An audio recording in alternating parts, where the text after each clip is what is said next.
nutricionistas divididos da seguinte maneira: temos uma responsável técnica, temos uma nutricionista supervisora da produção e os demais nutricionistas estão divididos na parte clínica. Sendo desses 8, 2 nutricionistas exclusivos estão nas 2 UTIs que a gente tem hoje na unidade, tá?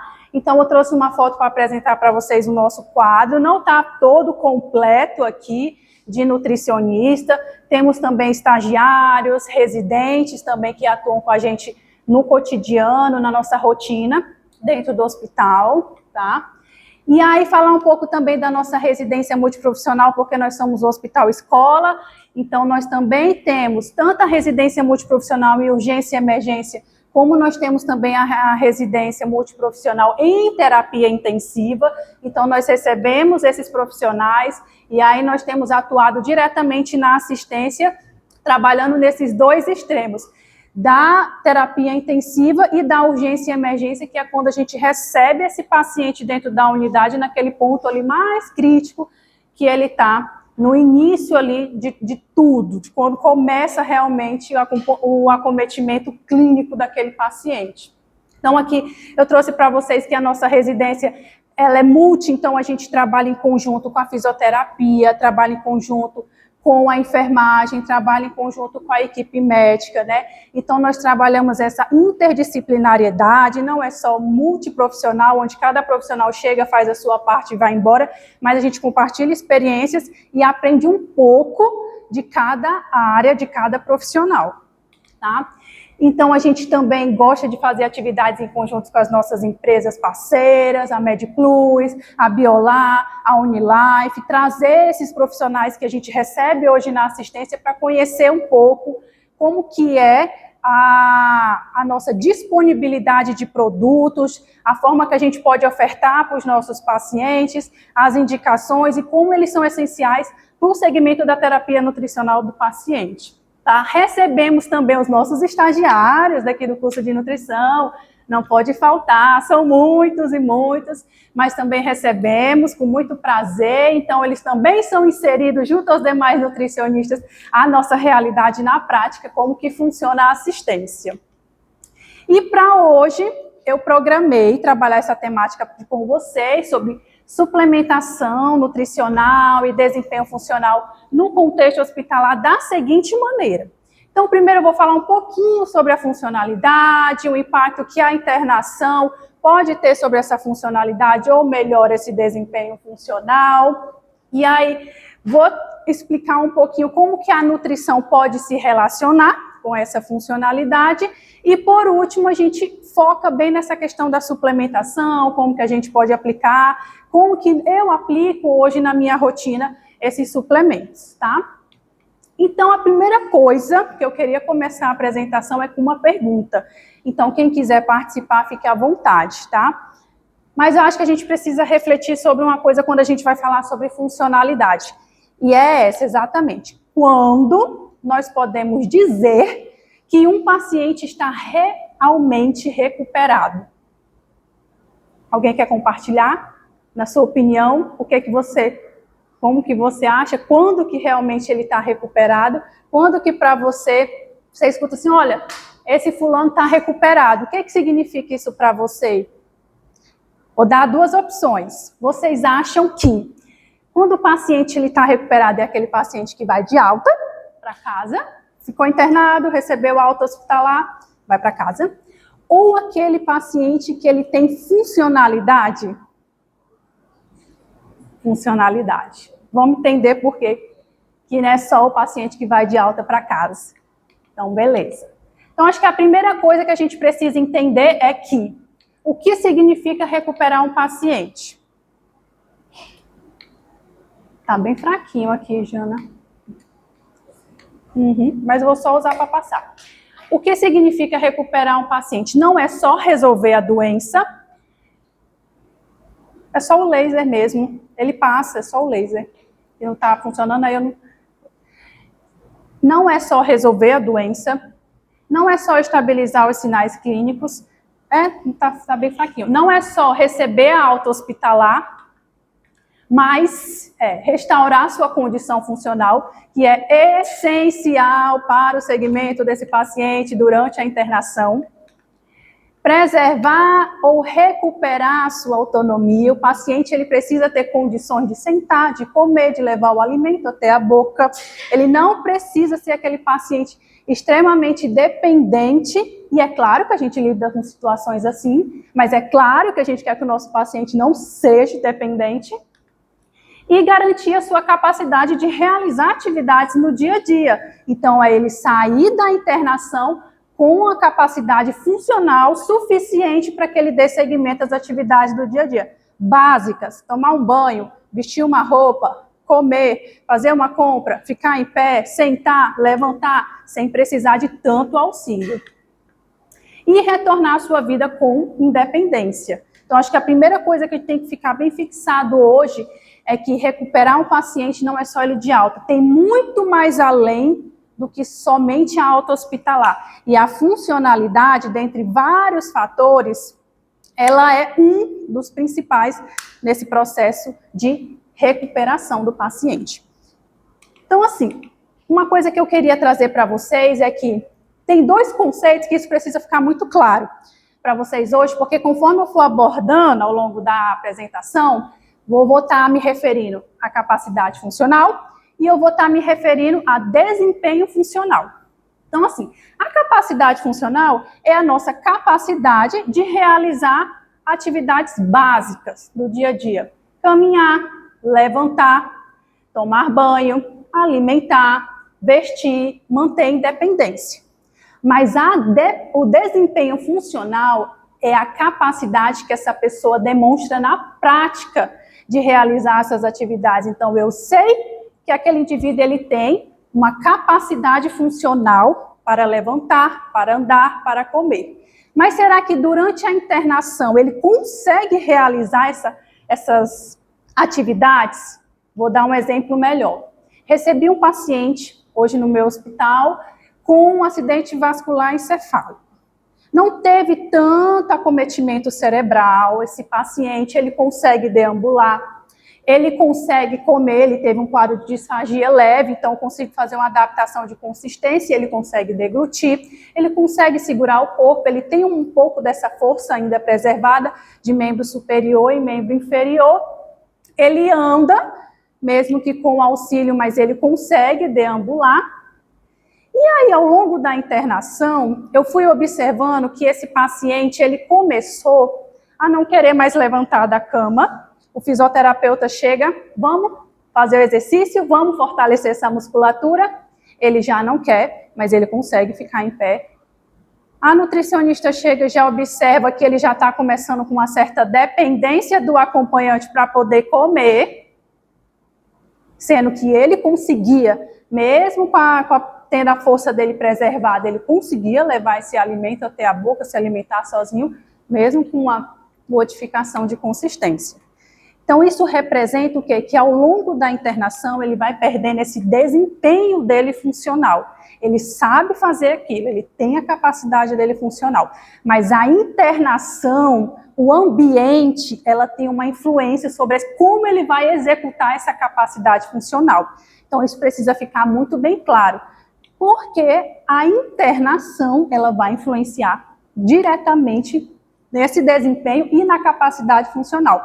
Então, a gente pode considerar o desempenho funcional como mais amplo e a capacidade funcional é um dos complementos do desempenho funcional, para ficar melhor de entender esse conceito. Então, na prática, a gente tem alguns instrumentos básicos que podem ser utilizados pela equipe, tanto pelo fisioterapeuta como pelo nutricionista, para avaliar esse desempenho funcional desses pacientes. São instrumentos simples, fáceis de aplicar, mas que para a gente, eles indicam muita coisa. E de preferência, é importante aplicar esses instrumentos assim que a gente recebe o nosso paciente na unidade, para a gente conseguir ter uma dimensão de como que está a capacidade dele funcional no início e se ele vai perdendo ou se ele vai melhorando ao longo da internação. Então, o primeiro instrumento que a gente costuma utilizar, que é bem comum, é o teste de caminhada de 6 minutos. Ele é muito simples. Você pede para que o paciente levante, ande por um período de 6 minutos. Ele pode parar, ele pode sentar se ele quiser. Eu posso fazer a aferição dele de pressão arterial, saturação, durante esse período que ele está fazendo o teste. Mas a ideia é que quanto mais longe ele caminha nesse período de 6 minutos, melhor pode ser esse desempenho funcional desse paciente, tá?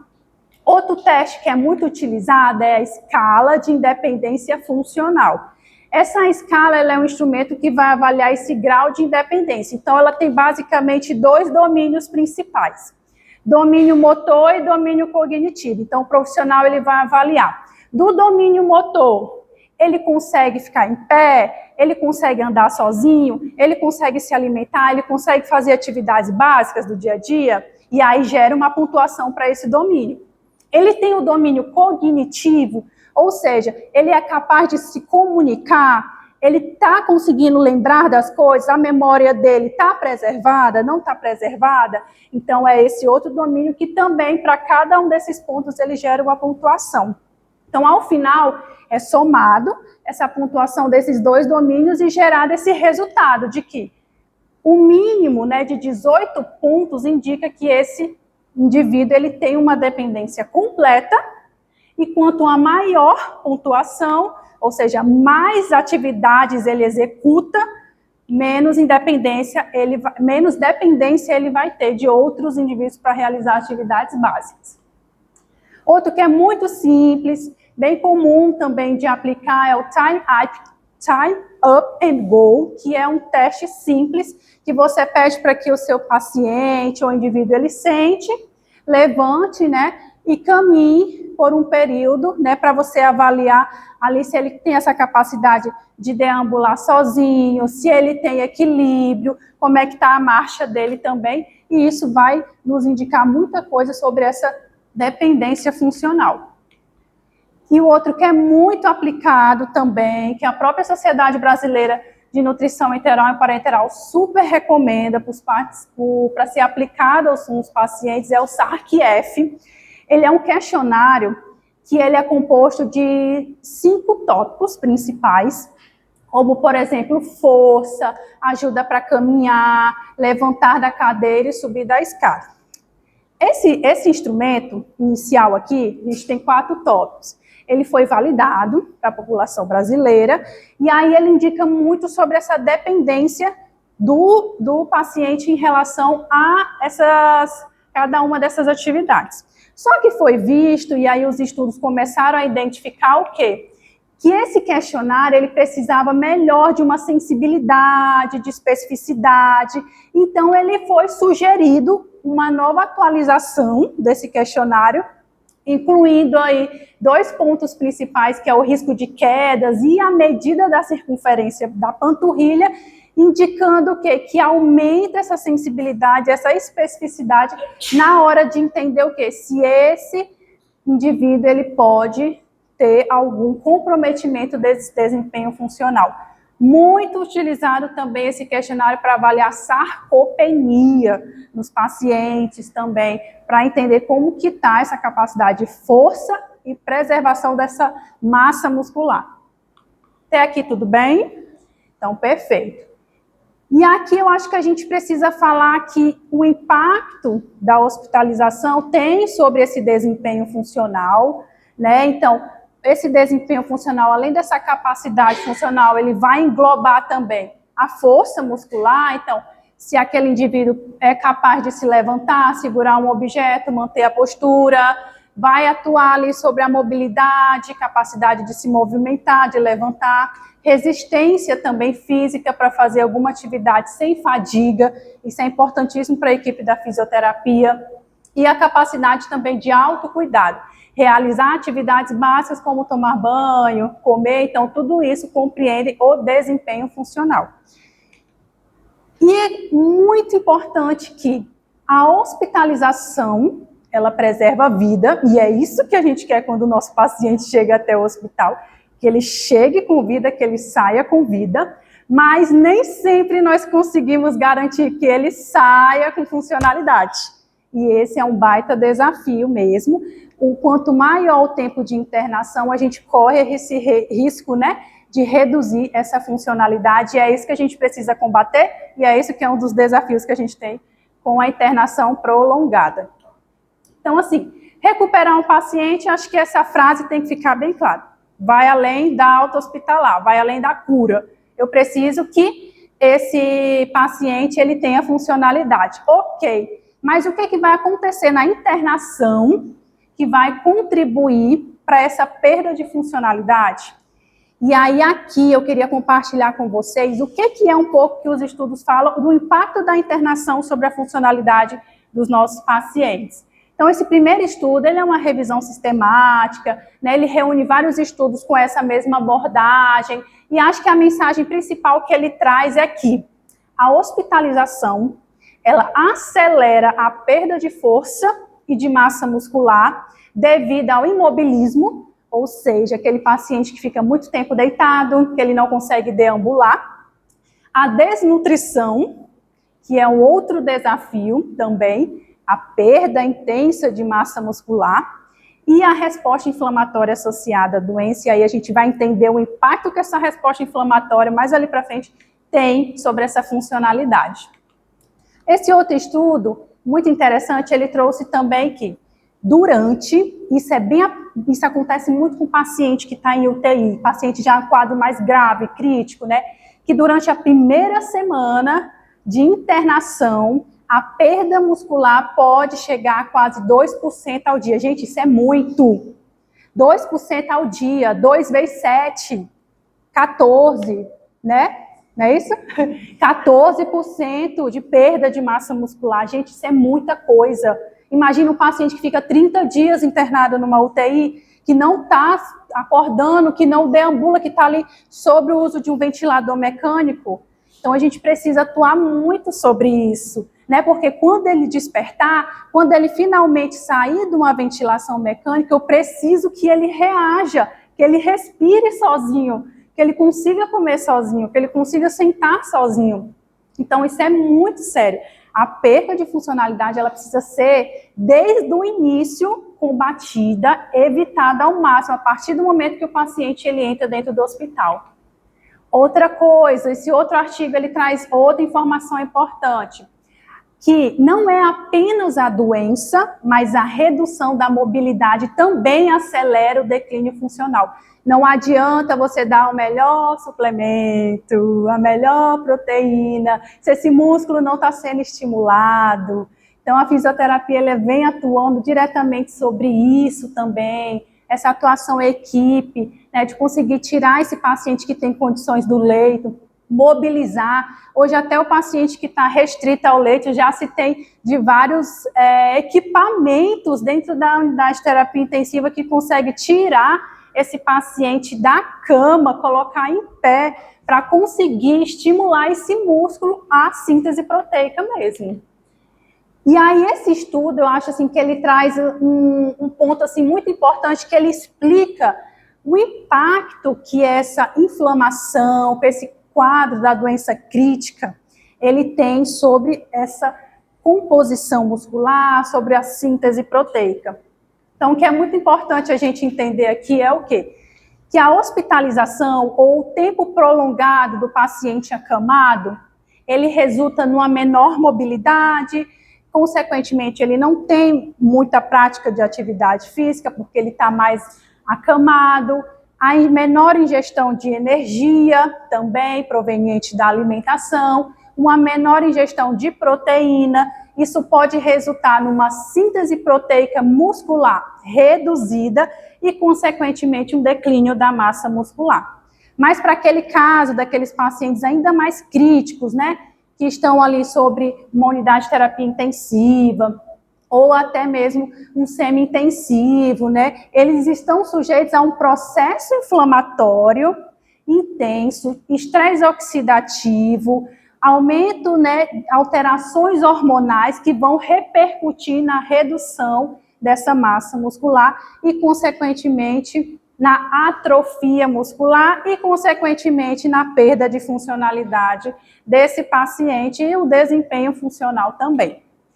esse infográfico aqui, ele traz de forma geral, um pouquinho com mais detalhes, quais as repercussões desse quadro de inflamação, de estresse oxidativo sobre a perda de massa muscular, dessa funcionalidade do paciente hoje. Isso não se aplica só à unidade de terapia intensiva, isso se aplica a vários setores, incluindo aquele paciente que está ali na enfermaria, que saiu de uma doença mais crítica, que está sendo ali recuperado, isso se aplica também a ele. Então, assim, a inflamação sistêmica, ela gera vários mecanismos no nosso organismo, como, por exemplo, aumento das citocinas inflamatórias, que bem conhecidas como interleucina 1, interleucina 6, o TNF-alfa, aumenta cortisol, que em conjunto eles aumentam esse quadro de catabolismo, né, e consequentemente esse indivíduo ele tem uma maior proteólise muscular, ele tem uma resistência anabólica, que é o quê? Ele pode até consumir proteína, mas essa proteína não está sendo utilizada para construir músculo, para síntese proteica. E ele tem também a imobilização hospitalar, que aí cada um vai repercutir de forma diferente. A proteólise, ela vai repercutir numa maior degradação de proteína, quebra de aminoácidos, resistência anabólica, menor síntese proteica, menor resposta à nutrição, imobilização hospitalar, restrição ao leito e atrofia muscular. E por que tem um aumento da gliconeogênese? Lá vai a Janiele meter bioquímica. O que que tem a ver? O que que tem a ver? Tem tudo, gente. Se eu estou produzindo glicose e ele quer outro substrato para produzir essa glicose, de onde ele vai tirar? Do músculo. E se eu estou com um paciente desnutrido, que está com quadro de inflamação, que está ali com quadro de síntese de degradação proteica intensa, ele vai pegar essa proteína para produzir a bendita da glicose. E é isso que a gente não quer nesse momento, tá? E essa perda de massa muscular, ela resulta o quê? Num paciente mais cansado, num paciente mais fraco, com menor força, sujeito a risco de infecção, mesmo que ele esteja tratando uma infecção, ele corre o risco, porque o tempo prolongado de internação, a fraqueza, e se ele tem uma baixa ingestão, contribui para isso, aumenta o risco de lesão por pressão, aumenta o risco de imobilidade, de trombose, por ficar mais tempo acamado, por ter muita fraqueza e não conseguir se levantar para deambular. Então, tudo isso tem uma repercussão sistêmica sobre a qualidade de vida desse paciente enquanto ele permanece num leito de hospital. Tá? Agora vem uma boa. A perda de funcionalidade ou de desempenho funcional, ela pode ocorrer somente vou arrumar aqui, somente no paciente eutrófico ou desnutrido? Não pode. Essa perda de funcionalidade, do desempenho funcional, o paciente obeso, ele também está sujeito a isso. E aí é o que a gente entra hoje nas dificuldades do manejo do paciente obeso dentro do hospital, porque infelizmente a gente tem ainda muita resistência, comentários desnecessários, muita, como eu posso dizer assim, grosseria, né, ainda, falta de conhecimento sobre essa temática, né, do manejo do paciente obeso. Primeiro, assim, que quando o paciente obeso, ele chega na nossa unidade, ele precisa ser triado, ele precisa ser avaliado, porque ele está sujeito à obesidade sarcopênica, né, então ele precisa ter um exame físico bem feito, que às vezes é dificultado pelo excesso de adiposidade, né? Ele pode ter uma obesidade sarcopênica que não é diagnosticada, porque acredita-se como ele tem muita reserva muscular, ele vai conseguir demandar bem aquela proposta de terapia, quando na verdade não é. Ele tem um risco aumentado de fraqueza adquirida na UTI, se for um paciente que evolui para uma internação na UTI. A equipe tem dificuldade para manejar um paciente obeso, porque muitas vezes as nossas unidades não têm estrutura suficiente para conseguir comportar um paciente no leito, para conseguir fazer um exame no paciente que é obeso, né? Então, isso gera também um certo transtorno para esse paciente. E também essa dificuldade de mobilizar esse paciente no leito, porque a gente sabe que ele é um paciente que ele tem um peso maior, né? Então, eu vou precisar de mais profissionais, eu vou precisar de uma equipe ali mais unida para conseguir mobilizar esse paciente. Isso não é motivo para não tirar ele da cama, tá? E aí eu gostaria, assim, de falar com vocês um pouco sobre essa questão da obesidade sarcopênica, porque muito se entende que a funcionalidade ela só é aplicada ao paciente que pode estar com baixo peso, desnutrido, quando na verdade não é. Então esse estudo aqui ele é bem interessante porque ele trouxe para a gente explicando que a obesidade sarcopênica do paciente, né, idoso, ela é classificada por uma redução desse músculo, dessa força muscular e um excesso de adiposidade que mascara essa perda de músculo.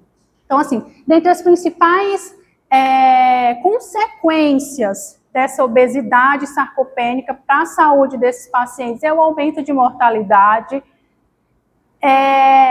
o surgimento de síndromes geriátricas, o aumento de doenças metabólicas, dislipidemias, resistência à insulina, diabetes, síndrome metabólica, também outras condições, como, por exemplo, pior qualidade de sono, pior qualidade de vida, alteração na ingestão alimentar. Então, tudo isso são consequências desse quadro de obesidade sarcopênica. E dentre os fatores que contribuem para esse desenvolvimento dessa obesidade, e aí eu gostaria de focar aqui mais para o cantinho direito, no canto esquerdo, né? Meu direito de vocês. As dificuldades que a gente tem na condução da terapia nutricional nesses pacientes, então isso vai repercutir para desenvolver essa obesidade sarcopênica e o período prolongado ali de internação, ele pode contribuir para isso, tá? Então a imobilidade também, efeito de medicação e outros fatores, eles podem contribuir para o desenvolvimento dessa sarcopenia nesses pacientes. E aí, como que a gente consegue avaliar ou triar esse paciente que chega hoje na unidade para entender um pouco da funcionalidade dele? E aí, esse estudo, ele traz uma proposta, na verdade, de algoritmo de como que a gente pode avaliar isso.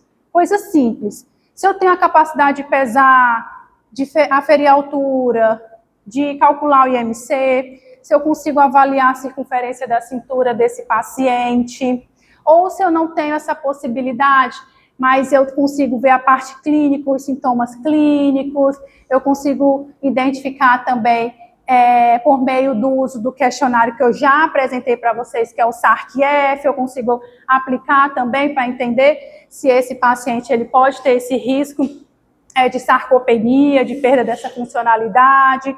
E aí eu já vou para um outro passo, que é avaliar essa força muscular, e aí eu posso utilizar o hand grip, ou eu posso, em alguns locais, né, mais sofisticados, utilizar aí de uma DEXA, de uma bioimpedância, para avaliar essa composição e entender como é que está. E, por último, né, a partir de aplicar tudo isso, compreender se esse indivíduo ele é um obeso sarcopênico com complicação, ou se ele é um obeso sarcopênico com complicação, hipertensão, diabetes, síndrome metabólica, né? Então, isso para a gente é importantíssimo para conseguir entender como que eu avalio essa questão da presença ou não de obesidade sarcopênica no paciente que é obeso e também de como que está essa funcionalidade, esse desempenho funcional dele ao adentrar na unidade de saúde. E aí entra a nutrição, obviamente, que tem um ponto principal nessa condução do paciente na tentativa de melhorar esse desempenho funcional. E aí, antes de falar do que isso é recomendado em relação à alimentação, eu acho que nós temos que falar sobre o básico, que é a avaliação do nutricionista quando esse paciente chega dentro do hospital.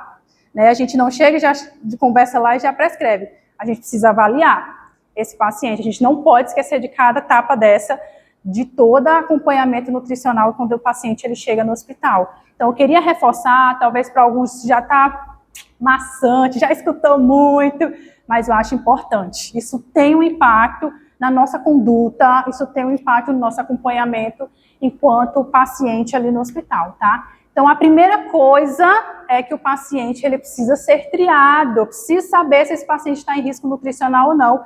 Se ele está em risco nutricional, ok, vamos para a avaliação nutricional, vamos determinar o plano terapêutico para esse paciente. Não, mas ele não está em risco nutricional. Ok, avalio daqui uns dias de novo e vejo se esse paciente pode estar em risco nutricional. Então, compreender como esse paciente chega para nós, se ele está se alimentando, se ele perdeu peso, o que é que ele estava comendo, isso tem um impacto sobre a condução que a gente vai ter com esse paciente durante a internação. Triei o meu paciente, determinei se ele está em risco nutricional ou não, agora eu vou continuar com a minha avaliação nutricional. Então, eu vou avaliar, vou fazer as medidas antropométricas, e aí isso vai ser adaptado à sua realidade de serviço. Vou avaliar como é que está a ingestão alimentar desse paciente, vou avaliar como é que estão os exames, vou fazer o exame físico desse paciente, não pode faltar, etapa essencial do processo de cuidado nutricional. E aí, a partir de aplicar tudo isso, vou definir a minha conduta. Quais as metas que eu tenho para esse paciente? Como que nós vamos prescrever essa conduta nutricional? Então, esse é o básico. Então, falando um pouco sobre cada etapa, e aí eu quis destacar que a própria sociedade brasileira reforça, né, a importância de o paciente entrou na unidade, você identificar se ele está em risco nutricional ou não, tá? Se ele teve perda de peso, se ele está com baixa aceitação, e é isso que os diferentes instrumentos que a gente tem de triagem, eles trazem para a gente conseguir aplicar e entender o que está acontecendo. Então, nós temos vários instrumentos, eu não vou entrar em detalhes, mas o que eles têm em comum é justamente avaliar se o paciente está tendo perda de peso, se o paciente está tendo redução da ingestão alimentar, se esse paciente ele já pode ter algum quadro inflamatório. Então, para aqueles pacientes que estão em UTIs, muitas vezes são triagens um pouco mais complexas, que precisam ali de alguns pontos ali do exame laboratorial, sabe? De alguns critérios para conseguir classificar melhor se esses pacientes estão em risco nutricional ou não.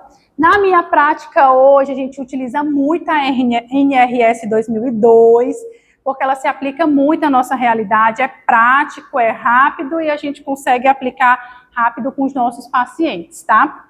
Mas a gente tem a possibilidade da mini avaliação nutricional, tem a possibilidade do Nutri-Score, tem a possibilidade do GLIM. Então, são várias opções que nós temos disponíveis hoje. Não tem para onde correr. Tem instrumento, a gente precisa aplicar, entender qual que a gente consegue aplicar dentro da nossa realidade hoje profissional, para compreender qual é o risco nutricional desse paciente.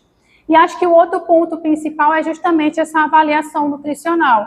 Então, entender como é que é a história clínica pregressa desse paciente ao chegar na unidade, fazer as medidas corporais, avaliar os exames laboratoriais, para ver como é que está esse paciente quando ele chega na unidade, ir acompanhando, porque a nossa condução vai ter uma influência na melhoria ou não.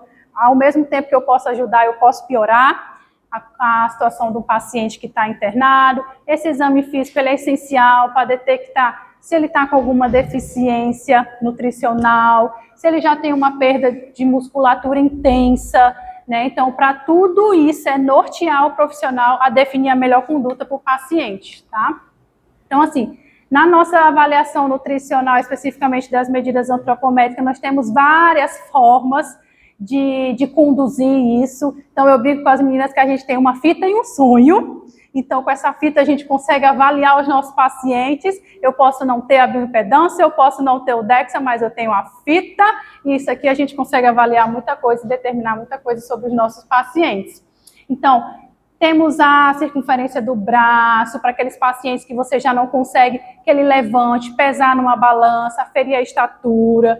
Né? Tem a possibilidade do adipômetro, e sim, a gente utiliza o adipômetro dentro da unidade hospitalar, principalmente para avaliar a dobra cutânea tricipital, a adequação, que indica muita coisa para a gente sobre essa questão de massa muscular mesmo, dos nossos pacientes, né? Aquele paciente que tem capacidade de levantar, de deambular, eu consigo colocar em pé numa balança, aferir uma estatura, fazer medição de circunferência.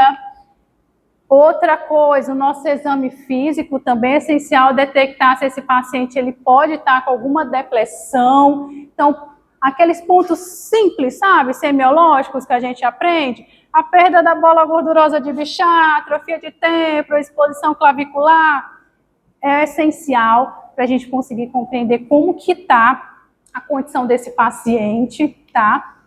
Então, aqui, ó, por exemplo, classificar, né, o grau dessa depressão, é importante a gente conseguir ter essa noção para conseguir diferenciar se está mais grave, se não está tão grave, e aí ao longo da internação ir acompanhando se pode ter um aumento ou não do quadro de depressão, né? Então, isso aqui, ó, nos diz muito sobre funcionalidade. Esse paciente que está aqui, ele tem uma funcionalidade, um desempenho funcional totalmente diferente do paciente que está ali com uma depressão normal, muito mais preservada, né? Então, isso daqui me diz sobre se o paciente é capaz de contrair a sua musculatura, se ele não é, se eu vou ter a capacidade de conseguir colocar um paciente em pé, se a fisioterapia vai conseguir executar algum exercício com esse paciente. Então, tudo isso precisa ser muito avaliado, com muito critério, com muito cuidado, para a gente conseguir identificar. Outros pontos também importantes, né? As deficiências nutricionais. Então, entender como é que está a qualidade desse cabelo, da pele, da unha, se tem alguma mancha na língua, alguma modificação, se tem alguma ferida na cavidade oral, porque tudo isso vai indicar para a gente um quadro, né, nutricional muito mais comprometido do que a gente imagina. E sim, isso aqui se aplica à funcionalidade, porque vai interferir na minha terapia nutricional, no que o paciente come, no quanto que ele vai comer, se ele vai conseguir aceitar a suplementação que vai ser proposta para ele ou não, tá? E edema, muito importante, o paciente anasarcado, com muito edema, ele vai ter dificuldade de ficar em pé para deambular, né? E tem um risco maior também sobre a saúde, né? O paciente com edema aumenta esse risco de internação, de complicações. Então, a gente tem que tomar todo o cuidado também em avaliar essa situação, porque isso vai influenciar nesse desempenho funcional dele. E, por fim, a gente chega à prescrição dietética. E aqui eu não trouxe nada assim muito detalhado, porque uma coisa que tem que ficar para vocês, assim como mensagem, é que nenhum paciente é igual ao outro. Então, cada paciente ele chega com uma patologia diferente. É muito difícil eu falar para vocês, essa aqui é a recomendação geral para todo mundo, quando na verdade ela não é. A gente precisa ter esse olhar diferenciado. Se eu tenho hoje um paciente numa unidade de terapia intensiva, ele vai ter metas diferentes, às vezes, de um paciente que está estável na enfermaria.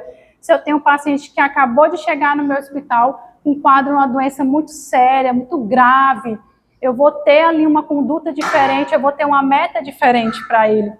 Então, o que tem que ficar é nós estudarmos, entendermos as patologias e tentarmos compreender como que são essas metas e aplicar a cada uma das realidades que a gente tem, tá?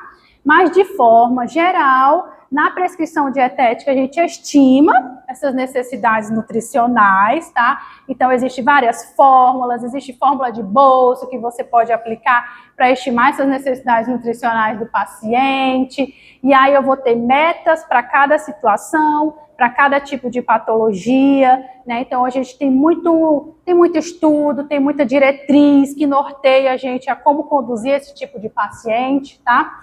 De forma geral, a proteína vai ser um nutriente assim, essencial para esse paciente que a gente está em recuperação desse desempenho funcional, dessa capacidade funcional dele. Então, uma recomendação geral, geralmente entre 1 a 1,5 gramas de proteína por quilo de peso, mas essa meta aqui, essa recomendação, ela vai mudar para o paciente que está na UTI. Então, são situações que a gente precisa realmente compreender e aplicar o que vai determinar a terapia para cada tipo de paciente, tá bom?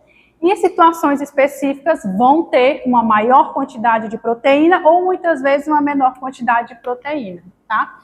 Importante avaliar os micronutrientes também, né? Principalmente vitamina D, que a deficiência dela está associada à fraqueza muscular, maior risco de queda, recuperação funcional mais lenta. Zinco também para cicatrização é essencial, maior risco de infecção, por se tem deficiência de zinco, redução dessa capacidade de recuperação tecidual, nutriente essencial para quem está tratando lesão, tá? Ajuda muito no processo de cicatrização. Ferro também, a deficiência, né, que gera aquela anemia, que gera o cansaço, e consequentemente reduz a ingestão alimentar do paciente. O magnésio é importante para fortalecimento muscular. A deficiência está associada ao surgimento de câimbras, alterações cardíacas. Vitaminas do complexo B reduz a capacidade funcional quando estão em deficiência também no paciente. Então, são nutrientes essenciais que precisam ser acompanhados, que a gente, graças a Deus, tem um suporte também da suplementação que ajuda a gente a melhorar esse aporte, que muitas vezes pela alimentação a gente não consegue, tá?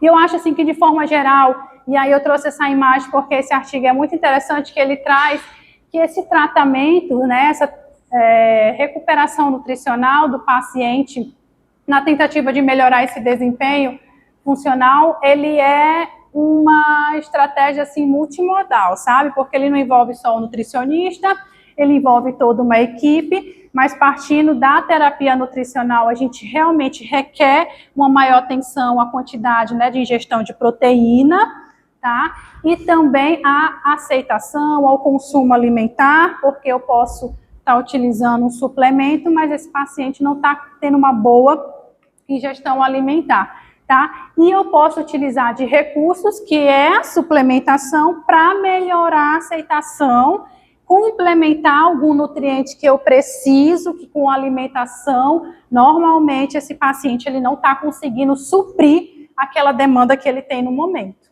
tá?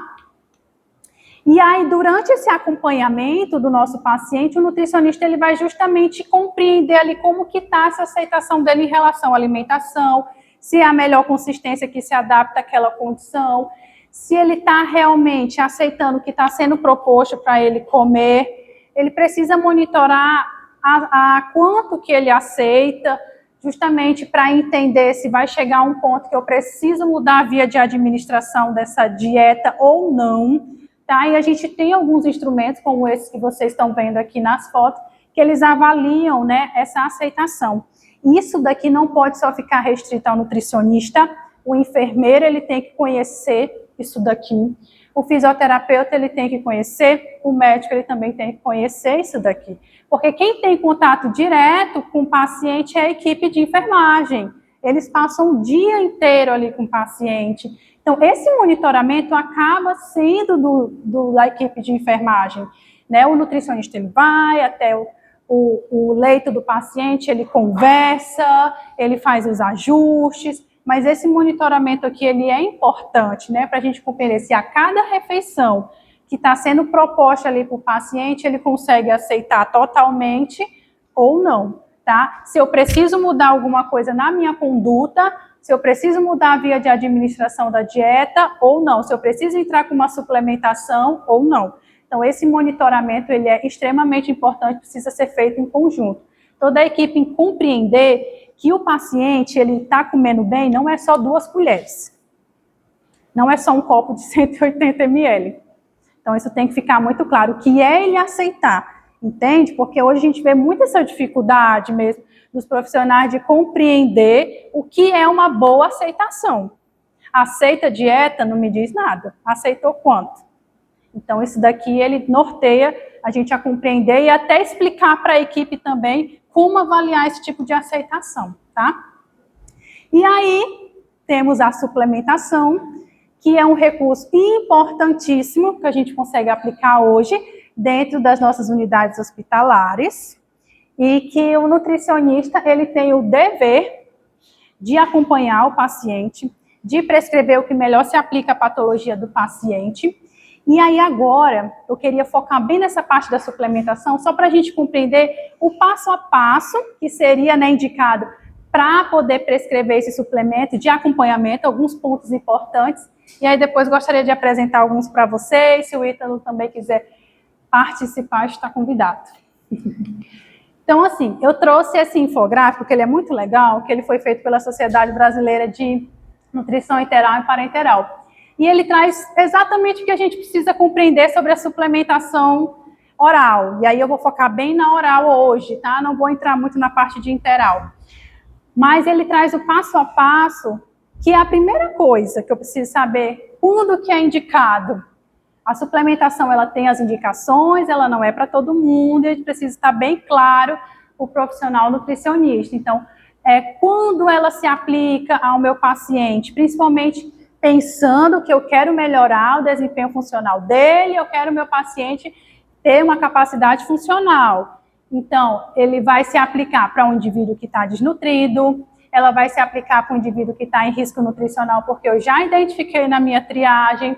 Ele vai se aplicar para aquelas pessoas que têm uma ingestão oral insuficiente por mais de 3 dias, ou que tem uma redução da ingestão alimentar ali que é menor que 60% das necessidades nutricionais, e também algumas patologias que requer ali uma demanda metabólica, ela também se aplica, como cirurgia de grande porte, portador de lesão de pele, lesão por pressão, paciente oncológico com doença inflamatória nutricional, são aqui algumas indicações para o uso dessa suplementação via oral, tá?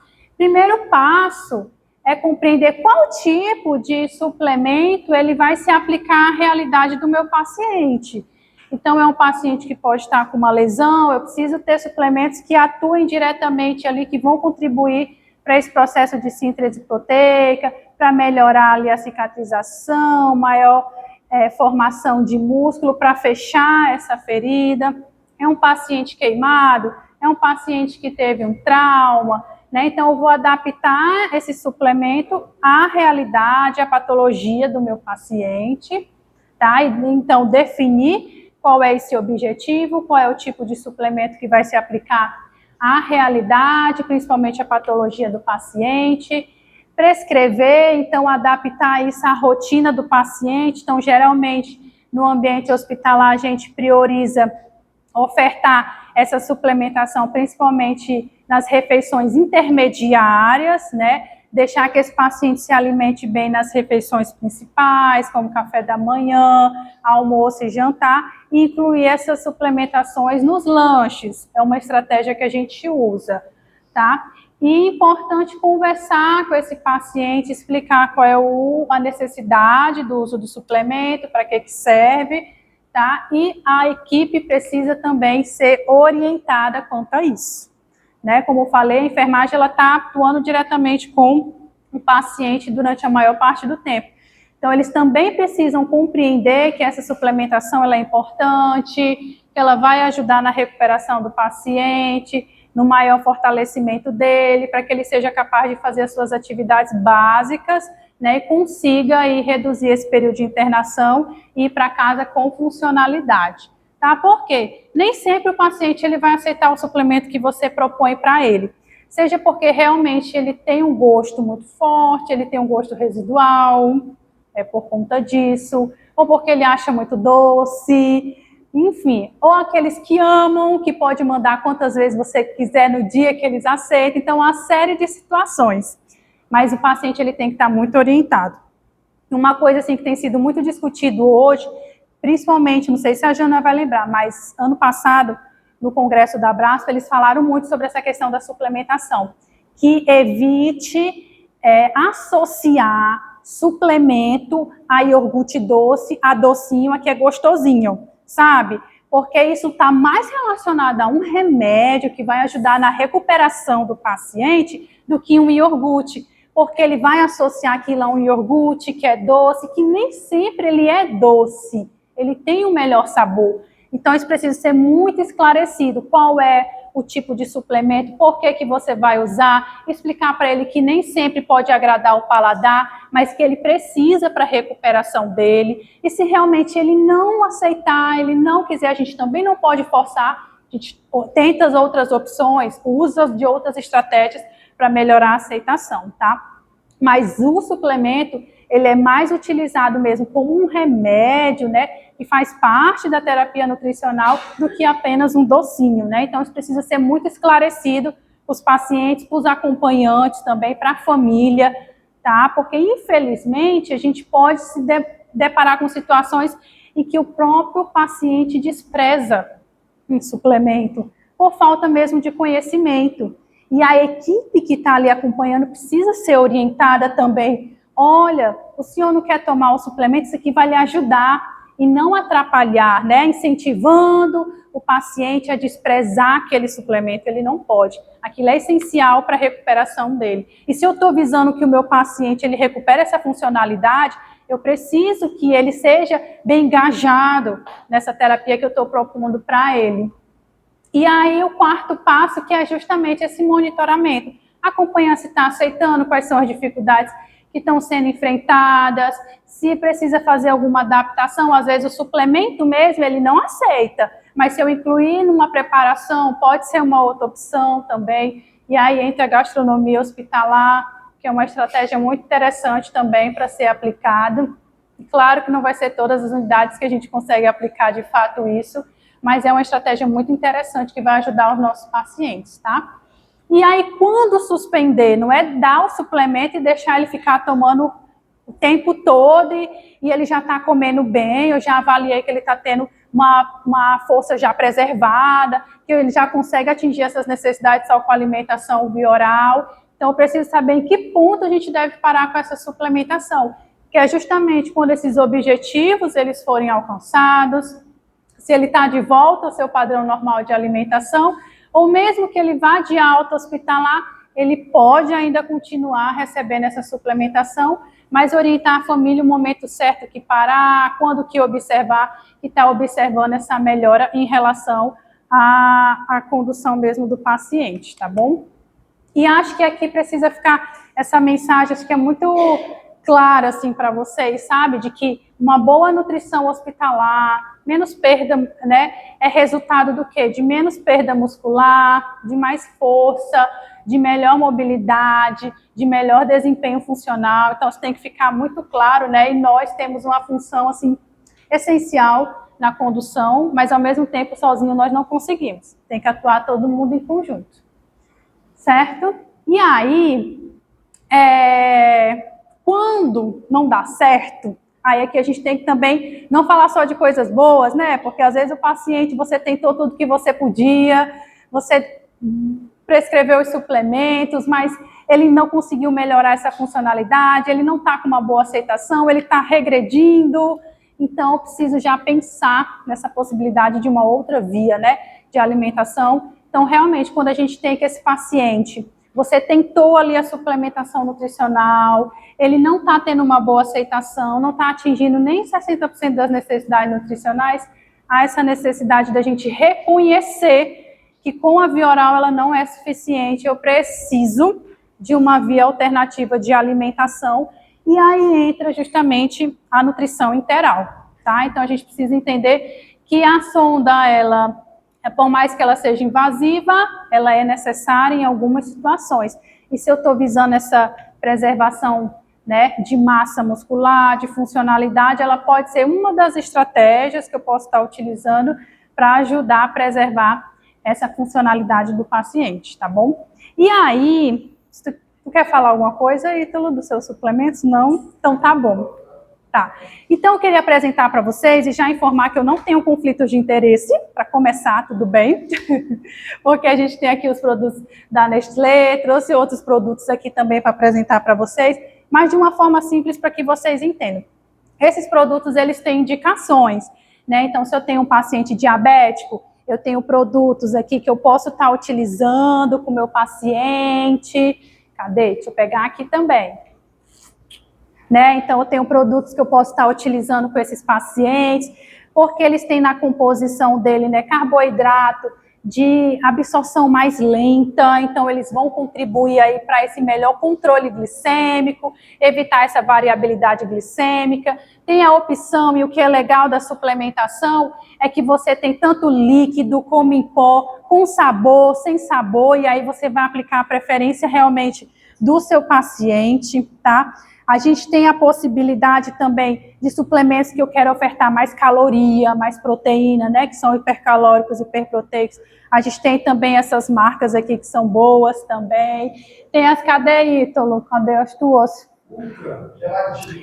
Ultra, exatamente, que a gente vai experimentar aqui, ó. E sabe o que é legal? O volume.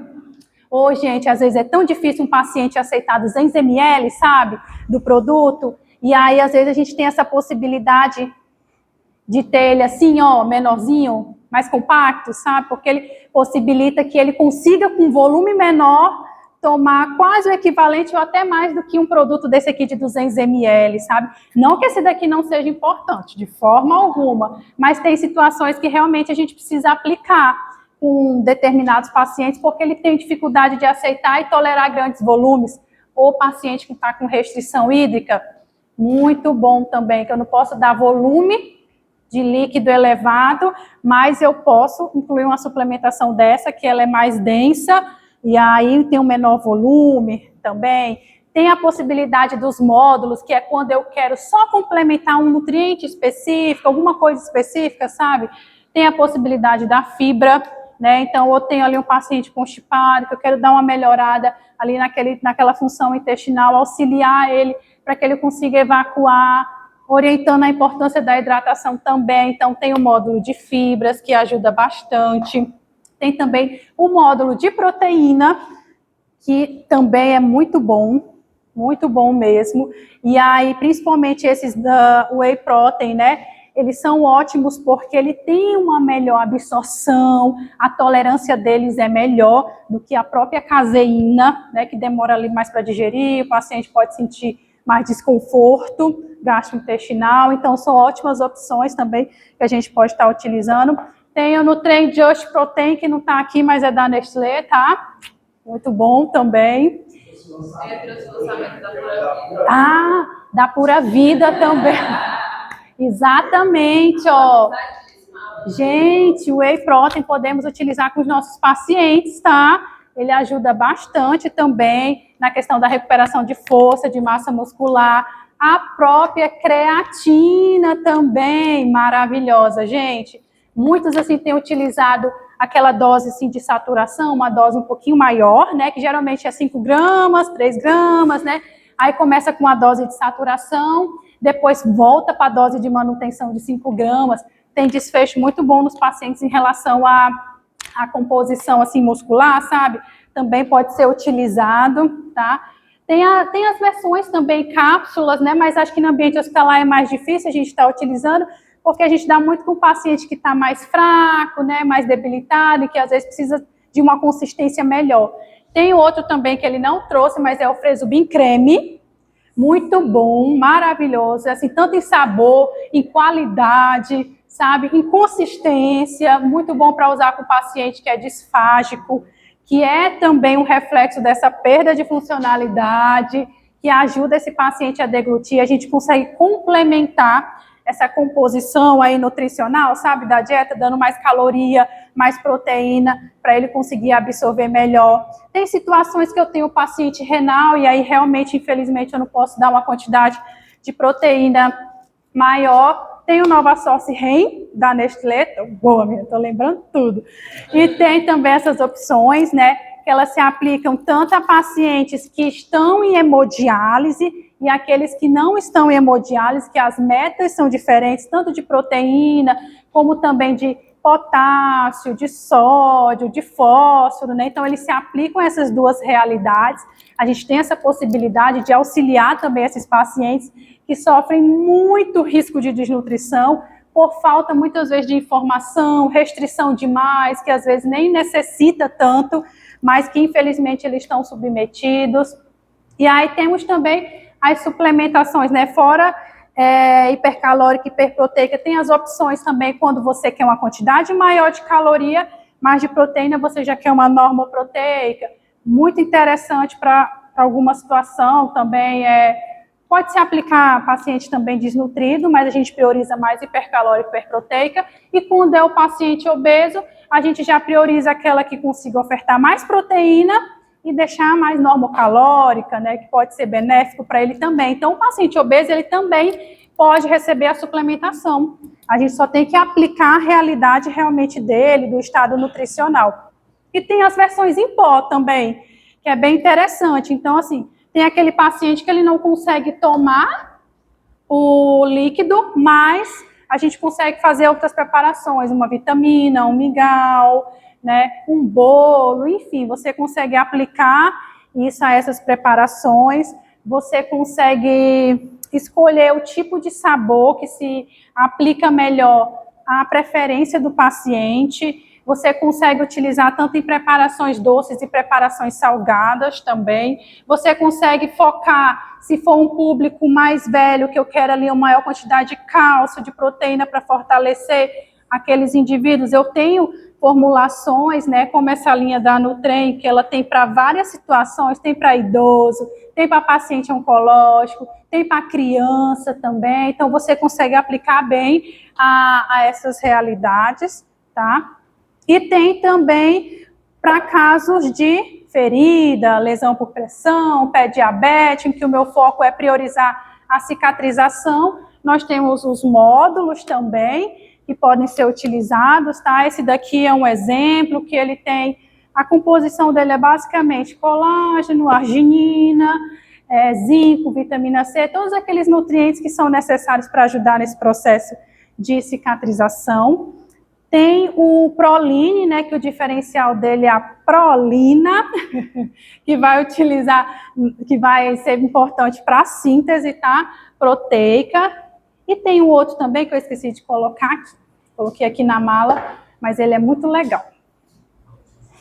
Que é, eu não sei se vocês já ouviram falar. Vocês já ouviram falar do HMB? O hidroximetilbutirato? Vocês já escutaram? Então, ele é muito utilizado também, tem estudo, tá? Ele é muito bem embasado hoje na literatura. O hidroximetilbutirato, ele é um metabólito da leucina, né? E aí ele é muito utilizado como um recurso ergogênico para ajudar nesse processo de catabolismo, anticatabolismo, tá? Então, ele é utilizado, ele é um sachê pequeno, ele é utilizado uma vez só ao dia, tá? Por quê? Se eu for tentar consumir o que eu preciso só com os alimentos, a quantidade de HMB, eu não consigo, uma quantidade absurda, assim, de 600 gramas só de lácteos e carne para você conseguir chegar a essa quantidade. E aqui a gente tem essa possibilidade, né, de estar dando para o paciente, então ele é um sachê, você pode misturar na água, ele tem sabor, então você pode misturar na água, ele fica como se fosse um suco, ou você pode misturar no próprio suco também, o paciente e ofertar, tá? E situações também que a gente precisa ali auxiliar no quadro de diarreia, melhorar um pouco essa microbiota intestinal, a gente pode utilizar o Simforte ou o Simbioflora, né, que são algumas opções que a gente tem também de sachê, tá? Que ele é o probiótico, tá? E prebiótico, é os dois, que auxilia também nessas situações. E para feridas também a gente tem o Agici. Então, quem é que vai revender esses dois aqui vai ser a Unilife, tá? Ele também é um módulo, ele ajuda bastante nesse processo de cicatrização, porque ele tem aqui na composição arginina, ele tem vitamina C, zinco, tá? Então, tem toda essa composição também vai ajudar no processo de cicatrização. Porém, o diferencial aqui do meu amigo Ítalo é o seu Novassource Proline, porque tem prolina na composição, tá bom, gente? Aminoácido importantíssimo para a cicatrização. E aí, acho que está faltando mais alguma coisa. Acho que não, acho que basicamente são só esses mesmo. Aí, ao final, o Ítalo trouxe também o Nutrem para a gente experimentar, que é uma nova formulação, então vocês vão ficar à vontade. Conhecer os produtos também da Pura Vida, né? Que é uma marca muito boa também, que a gente fica na expectativa de conseguir usar com os nossos pacientes, tá? E para finalizar, eu gostaria que vocês apontassem a câmera do celular de vocês para cá e respondessem 8